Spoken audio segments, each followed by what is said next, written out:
அஸ்ஸலாமு அலைக்கும் வரஹ்மத்துல்லாஹி வபரகாத்துஹு. தினமும் ஒரு தெளிவு. குர்ஆன் முழுவதையும் ஓதி முடிப்பதற்கு அதிகபட்சமாக இத்தனை நாட்களை மட்டுமே எடுத்துக்கொள்ள வேண்டும் என்று மார்க்கத்தில் ஏதாவது அளவு சொல்லப்பட்டிருக்கிறதா என்று ஒரு கேள்வி கேட்கப்பட்டிருக்கிறது. அன்பிற்குரிய சகோதர சகோதரிகளே, குர்ஆனை ஓதுவதால் கிடைக்கக்கூடிய நன்மைகள் தொடர்பாக பல செய்திகளை நாம் பதிவு செய்திருக்கிறோம். அல்லாஹுவின் வேதத்திலிருந்து ஒரு எழுத்தை ஓதுபவருக்கு 10 நன்மைகள் என்று அல்லாஹுவின் தூதர் ஸல்லல்லாஹு அலைஹி வஸல்லம் அவர்கள் சொன்ன செய்தி பிரபலமானது. இது போன்ற விஷயங்களை தெரிந்து கொண்டு நன்மையில் ஆர்வம் காட்டக்கூடிய மக்கள் தொடர்ந்து குர்ஆனை ஓதி வருகிறார்கள். அவ்வாறு ஓதக்கூடியவர்கள் முழு குர்ஆனையும் குறிப்பிட்ட நாட்களுக்குள் ஒரு முறை ஓதி முடித்துவிட வேண்டும் என்று பல செய்திகள் மக்களுக்கு மத்தியில் பரப்பப்பட்டு கொண்டிருக்கின்றன. இது மார்க்க அடிப்படையில் சொல்லப்பட்டதா என்ற நோக்கத்திலேயே இப்படி ஒரு கேள்வி கேட்கப்படுகிறது.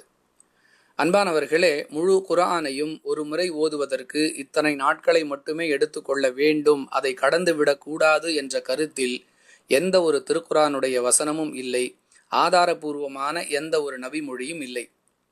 யாருக்கு எவ்வளவு இயலுமோ அவர் அதை ஓதிக்கொள்ளலாம் என்பது பொதுவான புரிதல். திருக்குர்ஆனில் சொல்லப்பட்ட ஒரத்திலில் குர்ஆன தர்தீலா, குர்ஆனை திருத்தமாக ஓதுவீராக என்ற கட்டளைக்கு ஏற்ப ஒருவர் நிறுத்தி நிதானமாக தெளிவாக குர்ஆனை ஓத வேண்டும். அப்படி ஓதக்கூடியவர் முழு குர்ஆனையும் ஓதுவதற்கு எவ்வளவு நாட்கள் தேவைப்படுகிறதோ அதை எடுத்துக்கொள்ளலாம் என்று விளங்க வேண்டுமே தவிர, இத்தனை நாட்களுக்குள் குர்ஆனை முடித்தே ஆக வேண்டும் என்று புரிந்து கொள்வது தவறான புரிதலாகும். யாரெல்லாம் இந்த கருத்தை சொல்லுகிறார்களோ அவர்கள் புகாரியில் இடம்பெறக்கூடிய 1978வது ஹதீஸை ஆதாரமாக காட்டுகிறார்கள். இவர்கள் சொல்லக்கூடிய கருத்து அந்த ஹதீஸில் இல்லை.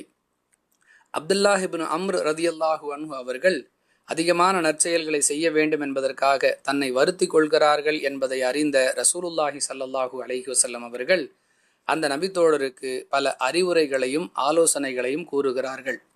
அவற்றுள் ஒன்றாக ஒவ்வொரு மாதத்திற்கும் ஒரு குர்ஆனை ஓதி முடிப்பீராக என்றும் கூறுகிறார்கள். இதை வைத்துக்கொண்டு முழு குர்ஆனையும் ஓதுவதற்கு ஒரு மாதத்திற்கு மேல் எடுத்துக்கொள்ள கூடாது என்ற கருத்து பரப்பப்படுகிறது.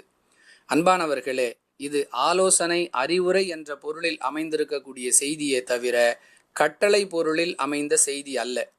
ஒரு மாதத்திற்கு மேல் ஒருவர் குர்ஆனை ஓதுவதற்கு நேரம் எடுத்துக்கொண்டால் அவர் தவறு செய்துவிட்டார், பாவம் செய்துவிட்டார் என்ற அர்த்தத்தில் அல்லாஹுவின் தூதர் அவர்கள் பேசவில்லை. எனவே இதுபோன்ற தவறான புரிதல்களால் மார்க்கத்தின் பெயரால் தவறான கருத்துகள் மக்களுக்கு மத்தியில் பரப்பப்படுகின்றன. யாருக்கு எப்படி இயலுமோ அவர் அப்படி ஓதிக்கொள்ளலாம் என்பதே இந்த கேள்விக்கான தெளிவு. வாஹிரு தஅவானா அனில் ஹம்துலில்லாஹி ரப்பில் ஆலமீன். அஸ்ஸலாமு அலைக்கும் வரஹ்மத்துல்லாஹி வபரகாத்துஹு.